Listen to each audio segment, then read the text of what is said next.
사실 일어나는 문제들을 어떻게 해결할까라는 문제가 아닐까 싶습니다.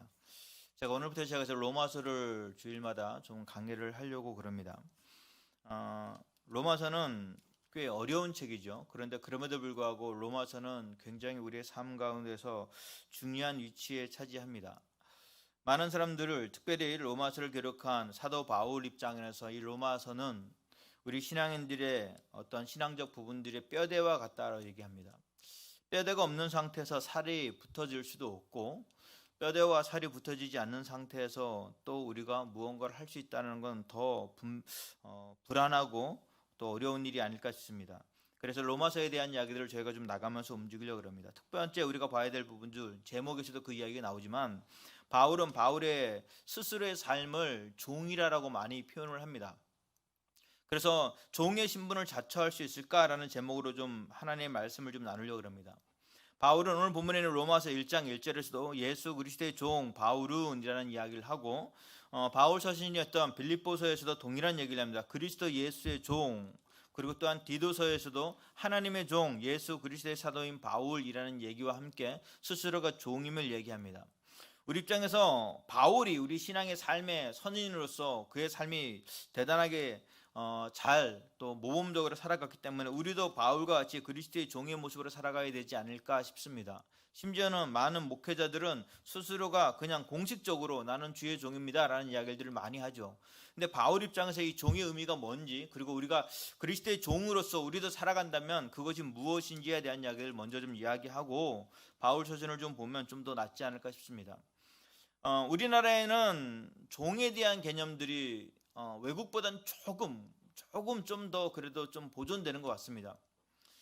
물론 외국에도 종에 대한 부분들이 있지만 이 종이라는 개념들보다는 이 노예라는 개념이 더 나을 것 같습니다. 원어적 의미는 종이라는 개념들보다는 노예라는 개념들이 좀 낫습니다. 그래서 원어에서는 이걸 둘루스라고 합니다. 노예, 여러분들 노예의 삶을 살아가 본 적 없죠? 어저께 자취를 하고 있는 집보고 썼던 친구한테 물어봤거든요. 부모님 떠나서 자취하는데 힘들지 않아? 라고 했더니 저는 불편할 줄 알았거든요. 왜냐면은 여기저기 부모님이 보살펴 줄 수 있는 부분들에서 좀 벗어나니까. 근데 이 친구가 그러더라고요. 좋대요. 왜? 그랬더니 잔소리 하는 사람이 없어서. 이 잔소리 하면 제일 먼저 억압되는 게 뭐예요? 간섭이죠. 잔소리는요, 간섭과 연결되어지는 일입니다. 그냥 내가 알아서 할 건데, 내가 알아서 문 열고, 내가 알아서 물 먹고, 내가 알아서 움직일 건데, 오면 계속 내가 알아서 할 일까지도 계속 얘기하는 것. 이게 잔소리입니다. 잔소리. 그러니까 잔소리는 쓸데없는 이야기, 나에게 도움이 되지 않는, 내가 알아서 할 수 있는 일들을 계속하는 거. 근데 엄마가 잔소리하지 않는데요. 그러니까 간섭하지 않는다는 거죠. 이 정도로 우리는 무언가에 간섭받는 거 굉장히 싫어하는 사람들입니다. 여기서 간섭받는 거 좋아하는 사람 한 사람도 없을걸요, 아마? 한 사람도 없을 겁니다. 저를 좀 간섭 좀 해주세요 라고 하는 사람들 거의 없습니다. 그런데 종은 어떨까요? 종은 그의 삶 자체가 간섭입니다. 그가 아무것도 할 수가 없어요. 이 둘루스라고 하는 노예라는 단어 안에서 우리가 펼쳐볼 때 당시 로마 인구의 절반에 가까운 66만 정도가 노예였답니다. 어마어마하죠. 심지어 이 노예는 어떤 삶의 주권과 어떤 삶의 어떤 주도권들을 일도 갖지 않습니다. 일도 가지고 있지 않습니다. 더더군다나 이 노예는 굳이 그 당시에 있었던 사람들의 표현으로 따르면 이런 얘기를 했답니다. 노예와 나귀의 차이가 있대요. 노예와 나귀의 차이가 뭘까요? 말할 수 있는 수단이냐 말할 수 없는 수단이냐는 거예요. 이게 얼마나 인간의 인격적 부분들을 최하위로 내려놨겠어요? 그런데 이 부분들을 스스로가 자처할 수 있을까라는 부분들입니다. 당시에 로마 시민들은요, 우리가 좀 가난해라고 해도 한 명에서 두 명 정도의 노예를 소유했다고 그러네요. 그러니까 내가 굉장히 부유해라고 하면은 서울 로마 지배하에 있었던 이집트의 어떤 장인은요 2,300여 명의 노예를 소유했다는 기록도 있습니다. 그러니까 이 노예가 곧 재산인 시대예요. 노예가 재산인 시대. 그러니까 주인 입장에서는 이 노예는 사실은 그냥 수단에 불과하지 않습니다. 그래서 누구도 자신의 신분을 밝힐 때 자랑스럽게 나는 노예입니다라고 말하는 사람들은 없습니다. 그런데 그런 환경 안에서 오늘 본문의 로마서, 그러니까 로마인들에게 편지를 쓰는 그 편지의 서두에 이게 애매하게 종이 쓰는 거예요. 지금 종 따위가 무슨 우리에게 편지를 써라고 인식하지 않을까요? 종이 왜 나한테 이런 편지를 써? 우리 같으면 받아보지도 않죠. 가끔 저에게, 요즘은 안 오네요. 요즘은 잘 안 오네요. 가끔 저에게 손편지를 쓰시는 분이 계세요. 이렇게 써서 줘요. 제 이름은 모르지만 글로벌 비전교회 담임 목사님 이렇게 아주 보내줘요. 아주 손편지 인쇄한 게 아니고 워드 작업이 아니라 손편지를 예쁘게 써가지고 A4 한 2장, 좀 많을 땐 3장 정도를 잘 접어서 보내는 분이 계세요. 근데 읽어본 적이 거의 없어요.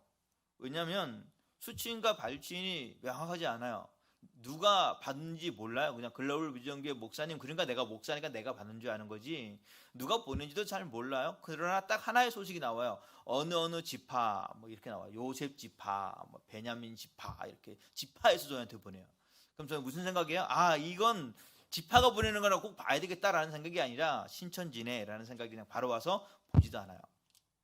물론 몇 개는 가지고 있어요. 보실 분들은 좀 보세요. 제가 그냥 자료로 지금 참조해서 가지고 있는 게 있어요. 누군가 나에게 편지를 보냈는데 종이라네요. 종이 나한테 왜 보내? 보지 않았을 때도 불구하고 바울은 구태여 자신의 신분을 종이라고 말할 수밖에 없는 이유가 있다는 거죠. 여러분, 우리가 세상에 나갈 때 여러분들은 그리스도인을 자랑스럽게 내세우나요? 어때요? 나는 크리스찬입니다. 그냥 십자가 목걸이하고 십자가 귀걸이하고 십자가 엠블럼을 하거나 십자가에 관련된 걸 뭘 한다고 해서 하는 거 말고, 그러니까 우리를 어떻게 치장하는 거 말고, 우리가 십자가를 단다라는 게 무슨 의미인지, 우리가 그리스도인을 드러내는 게 무슨 의미인지를 모르고 그냥 무조건 단순히 어떤 소속으로만 논다면 힘들지 않을까 싶어요. 가끔 우리들도 묻죠. 교회를 다닌다 그러면 신앙인들 가운데 어느 교회 다니세요? 라고 물어봐요. 근데 이게 좀 큰 교회라면, 우리가 누가 물어줘도 알아줄 큰 교회라면 이제 괜찮아요. 아, 저 서울에 어느 교회 다닙니다. S교회 다닙니다. 그러면 그러세요? 라고 하는데, 그렇지 않은 교회라면 그런 교회가 있네요? 라고 할 거예요, 아마. 별로 자랑스럽게 내세우고 싶지 않다는 얘기죠. 바울에게 종의 의미는 사람들에게 비호감이어서 호감이 아니었단 말이에요. 굳이 노예라는 것들을 자기가 왜 말할까라는 부분들이에요. 그러면 스스로가 노예임을 자청할 수 없는 바울에 대한 생각들, 그리고 어쩌면 그 바울은 스스로가 노예, 종이라고 말하면서 우리들에게도 잠정적으로, 암시적으로 우리가 누구의 노예의 삶을 살아갈 것인가에 대한 이야기. 좀 결론적인 얘기이긴 한데, 바울에게 종이라는 개념은요, 소유권의 개념이었어요. 종은 어떤 소유권도 존재하지 않아요. 누구에게 소유권이냐? 그 주인에게. 우리가 종이라고 말할 때는 그냥 일하는 사람이야 라는 개념이 아니라, 나는 힘든 사람이야 라는 개념이 아니라, 신분적으로 나는 낮은 사람이야 라는 그런 개념이 아니라, 나는 누구의 오더를 받고 사느냐의 개념이 먼저 시작되어야 돼요. 누가 나의 주인이냐라는 것들이에요. 여러분, 삶의 주인이 누구예요? 그 개념으로 바울은 자신 스스로를 종이라, 둘루스, 노예라 라고 말하고 있는 겁니다. 우리는 그 종된 바울의 삶을 좀 보면서 생각하겠습니다. 우리가 잘 알고 있는 바울은 사실은 종이라고 말하기에는 엄청난 학자였습니다. 학식이 높은 석학이었죠. 그리고 그는 스스로가 종이라고 말하기에는 명확한 가말리엘 문화 안에서의 배움을 가졌던 어떤 학적으로 역사와 전통이 있는 사람이었고, 또 유대적으로 봤을 때도 베냐민 지파의 자녀였단 말이에요. 그러면 그는 종이라고 말할 필요까지는 없는데, 그가 종이라고 말했던 건 그가 예수를 만났던 그 엄청난 사건 때문에 시작되어져요. 우리가 그냥 아무 생각 없이 오늘 제가 여러분들에게 우리는 그리스도의 종입니다 라고 말을 해서 그럼 난 그리스도의 종이구나 라고 정답을 가지고 있는 게 아니라, 종이라고 말할 수밖에 없는 엄청난 사건이 벌어진다니까요. 그 사건이 뭐냐면, 그가 예수 그리스도, 그러니까 예수님을 따라가는, 예수 그리스도를 따르는 자들을 포박하기 시작하고 그들을 핍박하기 시작하고 심지어 잡아 죽이려고 마음을 먹은 거예요. 왜냐하면 창조주 하나님, 그 전능하신 하나님, 자신의 삶의 모든 것을 주관하시는 그 하나님의 아들이라고 자처하는 이상한 사람 한 사람이 등장하는데, 그 사람은 실패자로서 십자가에 죽었는데, 사형을 당했는데, 십자가에 죽었다는 개념도 우리가 알을 때 우리한테는 은혜죠. 감사합니다 하나님. 그러지만 당시 사람에게 십자가에 죽었다는 얘기는 이런 얘기예요. 아, 저 사람은 악독한 사람이었나 보다, 엄청난 사람이었나 보다라는 거예요. 최근에 신문을 보는데 어떤 모 기관에서요, 이단이라고 하는 12안에서 명단을 쫙 올려놨어요. 이단 명단을 쫙 올려놨어요. 그 중에 제가 아는 몇몇 교회들이 있더라고요. 제가 아는 몇몇 교회들이. 물론 뭐 제가 친분이 있는 교회는 아니고요. 그냥 제가 알고 있는 몇몇 교회가. 근데 이걸 그냥 가벼운 단체에서 말한 게 아니라 좀 한국에서 좀 영향력 있는 합동 측에서 신문을 딱 내는 거예요. 이단 대책위원회에서 보고를 딱 한 거죠. 공신력 있는 단체에서 이단이라고 말을 했으니까 여긴 이단인가 보다라고 생각했을 거예요, 아마. 그렇지 않을까 싶어요. 바울 입장에서 공신력 있는 국가에서 합법한 여러 가지 절차 안에서, 더더군다나 유대법도 다 재판을 치렀으니까요, 예수라고 하는 한 청년, 한 선생, 랍비라 자취하는 그 누구한테 배운지도 모르는 족보도 없는 랍비, 뭘 배우긴 배웠는데 뭐 누구한테 배운지는 몰라. 그런데 뭔가 가르치기가 좋다고 했던 그가 십자가형으로 결국은 그의 생이 끝났다라고 하는 것들을 들어요.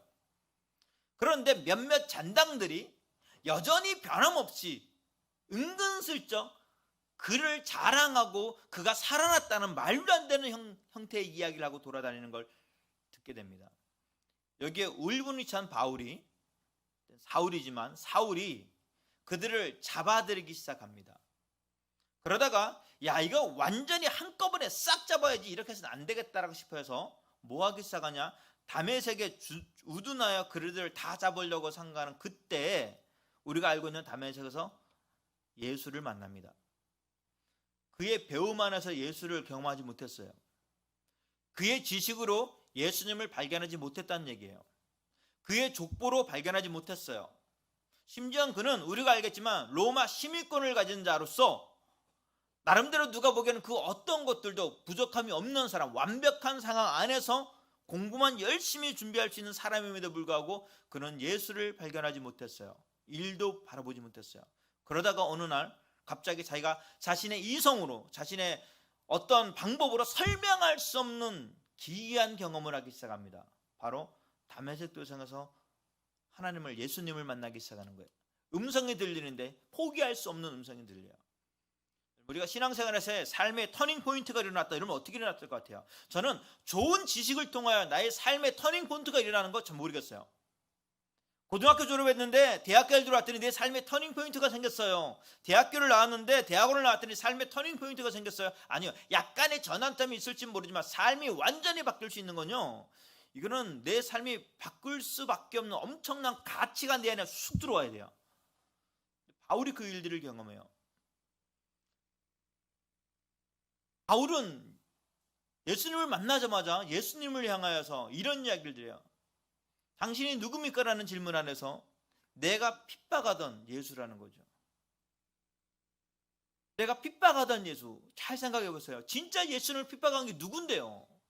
로마 병정들 아니에요? 로마의 정치자들, 유대인들, 바리새인들, 사두개인들 아니에요? 근데 그들에게 내주하시지 않아요. 그들에게 나타나지 않아요. 오히려 바울에게 나타나요. 그리고 바울은 뭘 경험하냐? 내가 예수를 지금까지 핍박했구나라고 생각을 해요. 그 핍박했구나라는 생각을 해서 뭐 해야 되냐? 넘어지고 무너져야 되는데 오히려 예수님은 너가 나를 핍박했지만 나는 너를 이방인의 그릇으로 삼는다는 거죠. 바울은 무엇을 경험하기 시작하면 지금까지 밝혀지지 않았구나. 그리스도가 누군지 누구도 그에게 설명하지 않은 게 아니라 설명을 했는데 이게 좀 이 정보가 애매한 거예요. 여러분 인터넷을 보십시오. 얼마나 많은 이단들의 이야기들, 얼마나 많은 기독교의 이야기들, 얼마나 많은 것들이 정보가 너무 많은 시대를 살고 있어요. 그런데 너무 많은 시대에 살다 보니까 뭐가 진리인지 잘 모르겠어요. 아마 바울에게는 예수에 대한 여러 가지 얘기가 들렸는데 그게 자기의 심장을 뛰게끔 하는 뭔가가 아니었어요. 자기한테는 예전에서 배웠던 이 유대 율법들, 이것들이 자기에게 더 큰 도전이었던 것 같아요. 그러다가 예수님을 직접 만나자마자 자기가 무언가에 지금까지 속았다라는 생각을 해요. 어쩌면 스스로가 예수님을 발견함과 동시에 그의 삶이 변하기 시작합니다. 그는 예수님을 만나는 것으로 끝나는 것이 아니라 앞을 보지 못하게 되기 시작하죠. 그리고 눈에서 비늘 같은 것들이 벗겨지기 시작해요. 그가 지금까지 느끼지 못했던 것들에 대한 평강을 얻기 시작합니다. 지금까지 공부를 얼마나 많이 했는데, 지금까지 자기가 바라봤던 미래가 있었는데 이 미래가 한순간 예수를 만남과 동시에 없어져 버립니다. 그런데 그분을 만났다는 것들이 어떤 의미냐면, 그 얘기는 자신의 삶의 모든 가치가 예수 중심으로 바뀌기 시작합니다. 신앙인은 어떤 사람일까요? 여러분, 그리스도인이라는 이름이 우리가 줬던 이름이 아니라 그랬죠. 그리스도인이라는 이름은요, 왜 저 사람들은 저 가치로 살지라는 거예요. 제가 아직도 이해를 못해요. 이해를 하려고 발버둥 치지만 이해하지 않아요. 뭐냐면, 어떻게 밤을 새고 게임을 할 수 있지? 어떻게 밤을 새고 춤을 출 수 있지? 어떻게 밤을 새고 술을 마실 수 있어요? 이게 이해가 안 돼요. 제 가치에서는. 지금 빨리 6시간 동안 쉼을 가져야 되고 잠을 자야 되는데, 그 6시간을 잠을 안 자고 게임을 하는 거. 속이, 여러분들이 뉴스 예전에 들었었죠? PC방이 막 이렇게 막 한참 막 보급되기 시작할 때 어떤 일이 벌어지냐면은, PC방에서 라면 먹다 죽는 사람이 생겼어요. 처음에는 무슨 생각이, 저 왜 저래? 라고 생각했는데, 요즘은 좀 짐작해가, 그 게임보다 더 좋은 가치를 살면서 못 발견한 거예요. 얼마나 불쌍한 친구들이에요. 게임 저도 합니다. 저도 게임을 하거든요. 그러나 게임이 내 심장을 뛰게 하지 않아요. 저 영화 봅니다. 그러나 영화가 제 심장을 뛰게 하는 게 아니에요. 이거는 여가 생활이에요. 그러니까 남는 짜투리 시간들을 보내는 거지, 이게 내 삶의 주가 아니란 말이에요. 이해가 되지 않죠. 그리스도인이라는 사람들, 저 사람 왜 저렇게 생각해? 저 사람의 삶의 가치가 그리스도가 가르친 복음이래. 그렇게 해서 빌려진 이름이 그리스도인이에요. 우리가 바울이 왜 스스로가 종이었냐면은, 내가 주장할 수 없는 거예요. 자신의 그 엄청난 어떤 지식으로, 자신의 엄청난 신분으로 그리스도를 한 번도 1도 발견하지 못했던 이 무능력함이 어떻게 내가 주인 될 수 있겠어요? 주인 될 수 있겠습니까? 주인 될 수가 없는 거죠. 어떻게 내가 늘 실수와 실패에 종점을 찍었던 자신들, 지금까지 나는 최고라고 생각하고 내 삶의 모든 걸 생각하고 왔는데, 봤더니 이게 아무것도 아니었던 거예요. 나는 가말리엘 문화에서 배운 것이 진짜 진리인 줄 알았는데, 봤더니 그것이 아무것도 아닌 거예요. 그래서 바울은 바울 스스로가 뭐라고 하냐, 내가 지금까지 배웠던 모든 것들이 필요 없는 건 아니지만 하나님의 복음에 비춰보니까 이게 배설물 같은 거예요. 근데 우리는 바울이 버린 배설물의 가치 안에서만 머물러 사는 거죠. 세상의 지식이, 수수학이 필요 없다는 얘기가 아닙니다. 공부해야 되죠. 그러나 그보다 더 놀라운 복음의 가치를 받아들이게 되면 우리는 바울과 같은 고백을 해요. 우리는 종입니다. 누구의 종이요? 그리스도의 종일 수밖에 없습니다. 라고 고백할 수밖에 없다는 겁니다. 저는 우리의 삶에서 하나님을 향한 절대적 복음의 가치가 우리의 삶 가운데서 아주 강력하게 역사하고 나타나길 바랍니다. 그러면 우리는 바울과 같은 고백을 할 수밖에 없을 겁니다. 바울은 바울 안에서 하나님을 만나고 움직였지만, 그가 했던 더 많은 것들 중에 하나는, 과연 이 종이라는 부분들, 왜 종이라는 단어를 굳이 썼을까? 둘루스라는 단어를 굳이 왜 썼을까라고 봤을 때, 자기가 생각하는 주변에 종들이 있었을 거예요. 많았을 거예요. 흔했을 거예요. 근데 그의 삶을 보니까 그 삶이 우리 그리스도인의 삶이 되어야 될 거라고 생각했던 것 같아요. 우리가 흔히 생각하는 종은 가장 큰 것, 소유권이 주인에게 속하져 있죠. 종이 아닌 사람들은요, 자신의 소유권을 가지고 살아갑니다. 지금 우리는 어때요? 여러분들의 소유권이 여러분들입니까? 가끔 제가 요즘은 이제 못 나갔지만 중국을 가게 되면요, 어쩔 수 없이 중국이란 나라를, 내가 중국 사람이 아니잖아요. 중국 국민이 아니니까 중국이란 나라의 제도권 안에 묶여 삽니다. 중국이 이게 불법이야 그러는 거 안 합니다. 그 나라에서는 그게 불법이니까요. 제일 막 성가신 게요, 갈 때마다 뭐 검문 검색을 해요. 갈 때마다, 뭘 탈 때마다 그래요. 심지어는 작년 최근까지만 해도요, 갈 때마다 소문에 지장 있는지 뭐 다 찍어야 돼요. 갈 때마다 그걸 해야 돼. 갈 때마다. 근데 거부하면 그 나라 못 들어가는 거죠. 그 나라를 가기 때문에 그 나라의 제도법이 있는 거야. 그럼 중국 사람들은 어떨까? 우리나라 보면, 우리나라가 중국 사람들이 제일 불편한 우리나라 제도가 뭐일 것 같아요? 여러분, 뭐일 것 같아요? 중국 사람이 우리나라면 이게 제일 불편하대요. 그렇구나라고 생각했어요. 뭐냐? 밥 먹고 식당에서 담배 피울 데가 없어요. 우리나라는 전국 어디든 식당에서 담배를 못 피워요. 법적으로 만들어놨어요. 미치는 거죠. 담배 피우고 싶어 죽을 것 같은데 식당에서 담배를 못 피워요. 중국은 아무 데서나 식당에서 담배 피거든요. 막 그게 제일 불편해. 전 또. 저 담배 좀 끄게 해주세요. 근데 담배를 끄게 할 법령이 없어요. 거기선. 음식점에서 담배 피우는데 뭐. 어느 나라에 있느냐에 따라서 자신이 통제를 받는 거예요. 여러분, 우리는 지금 어느 나라에 사는 것 같아요? 그럼 대한민국이라고 그랬죠. 우리는 어느 세계에 사는 것 같아요? 여러분 기억하십시오. 이 세계는 만물의 주관자 되시는 천지를 창조하신 하나님의 나라입니다. 이게 우리의 나라가 아니라니까요. 그러니까 우리는 하나님의 종이 될 수밖에 없는 거, 하나님의 종이 안 될 수가 없는 거예요. 이 창조주 하나님의 주권 안에서. 그런데 창조주 하나님의 나라에 살아가면서 자신의 주권을 드러내는 거예요. 종이 드룰루스 노예가 물질을 모을 수 있죠. 모을 수 있을 거예요. 예를 들면 주인이 어떻게 해서든 주는 돈을 조금이라도 안 쓰고 모으면 모아주겠죠. 그럼 그거 다 모은다고 종이 드룰루스가 주인 될까요? 결국 그거 주인에게 또 뺏깁니다. 바울이 사람들을 봤더니 전부 다 자기가 주인인 줄 알고 살아가는 거예요. 전부 다 자기가 그렇게 살아가는 게 다 자기 것이 될 수 있을 거라 생각하는 거예요.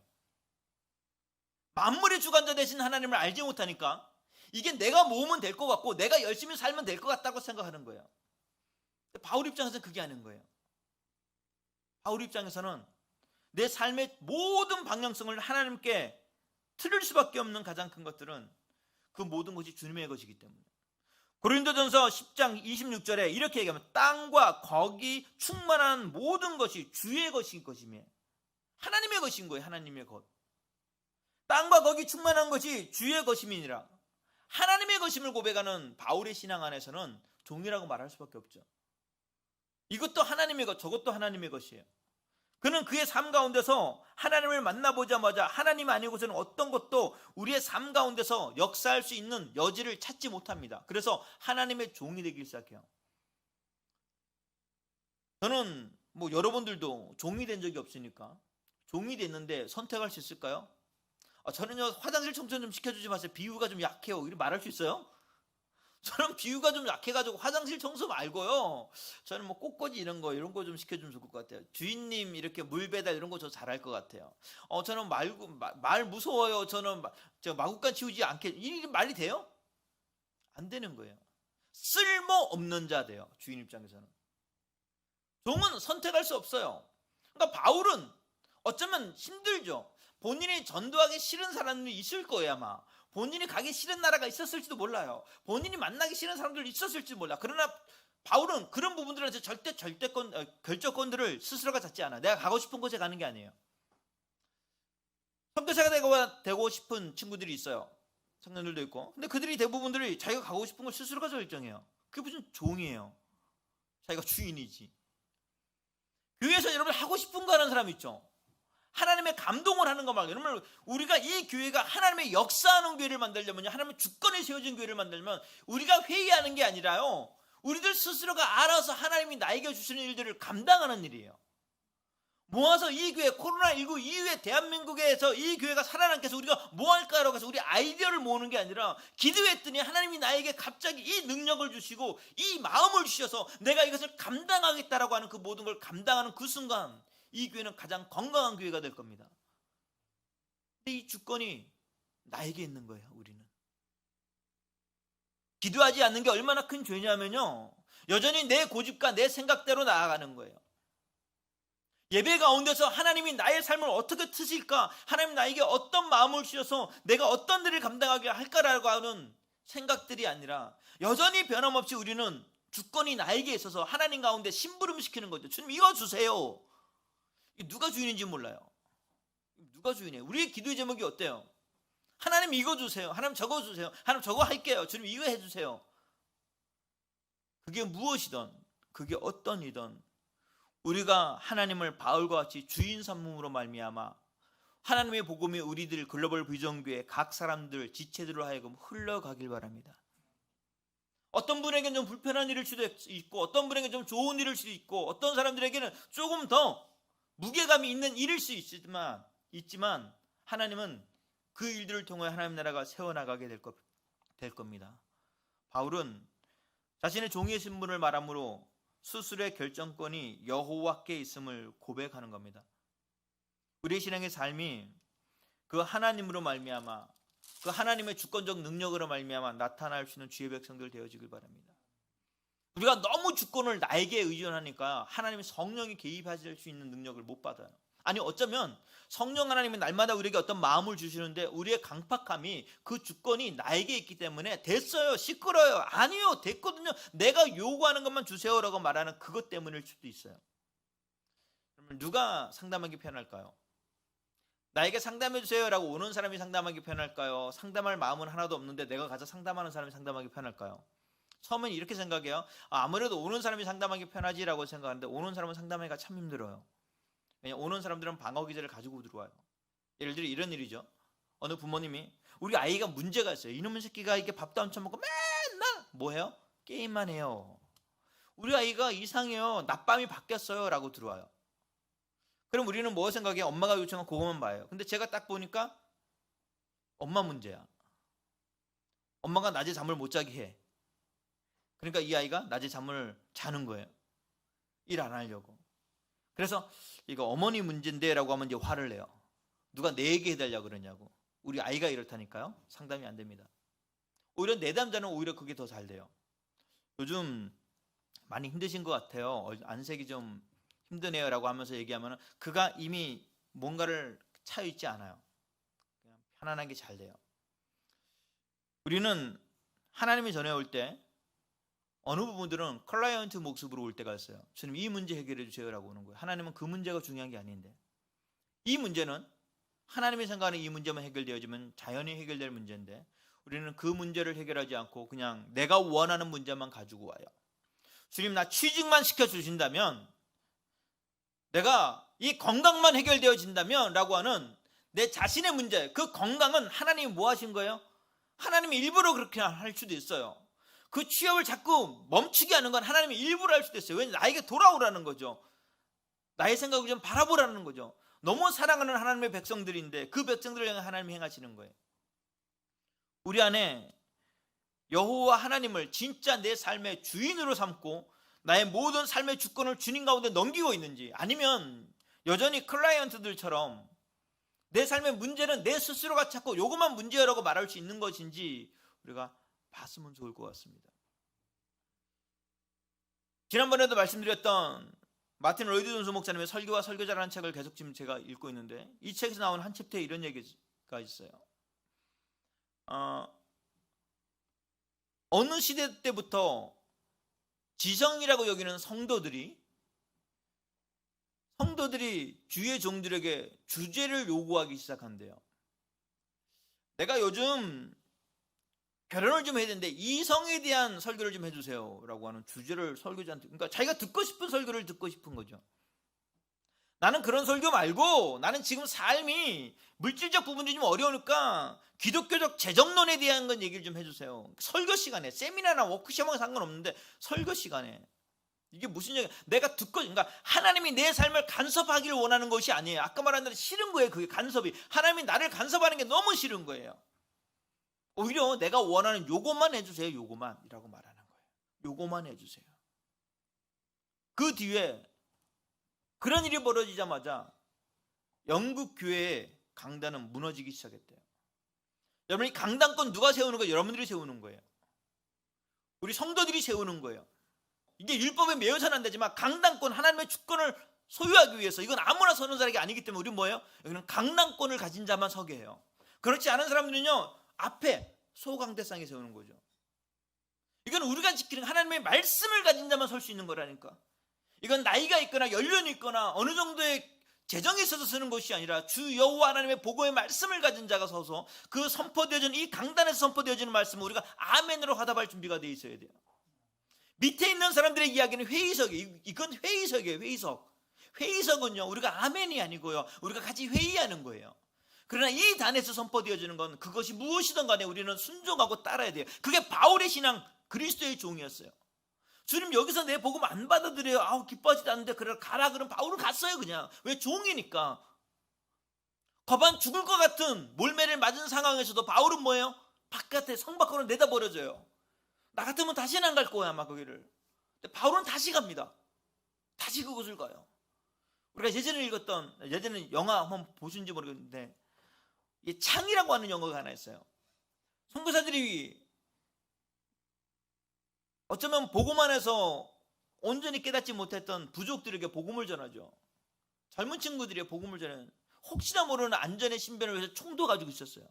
근데 무엇인지 오해가 되는지 이 사람들이 창을 가지고 선교사 동료들을 찔러 죽이기 시작해요. 이 선교사가 총으로 분명히 이 사람을 제압할 수 있음에도 불구하고 쏘지 않아요. 그리고 거기서 그냥 창을 꽂히고 죽어요. 근데 문제는 그들이 죽었으면 그냥 없어졌을 텐데 이 죽음 안에서 자신의 남편들이 그 창으로 찔려 죽는 걸 목도했던 그 사모들이요, 다시 그곳에 복음을 가지고 다시 들어옵니다. 그리고 쉽겠냐고요. 우리에게 상처를 줬던 사람들인데 뭐 때문에 그렇게 할 수 있어요? 우리가 그리스도의 종이기 때문에 가능한 거예요. 우리는 아직까지 예수 그리스도의 복음 안에서 이 기독교를 너무 약화시키는 것 중에 하나는 그리스도의 복음이 내 삶을 주관하는 것이 아니라 내 삶이 그리스도의 복음을 조금 가져다 쓰는 거예요. 내가 주인이 되고 하나님의 능력을 내가 사용하려고 그러는 거예요. 하나님의 주권 안에서 우리가 순종하여 나갈 수 있는 주의 백성들 되어지길 바랍니다. 그 입장 안에서 우리의 신앙생활은 힘들고 어렵고 공부할 수 있습니다. 그 입장 안에서 하나님이 우리에게 어느 부분들은 선교를 요구하지만 순교를 요구하는 순간이 올 수도 있습니다. 그럼에도 불구하고 우리가 헌신할 수 있는 바울의 그리스도인의 종과 같은 종의 삶을 살아갈 수 있는 주의 백성들 되어지길 바랍니다. 기도하겠습니다.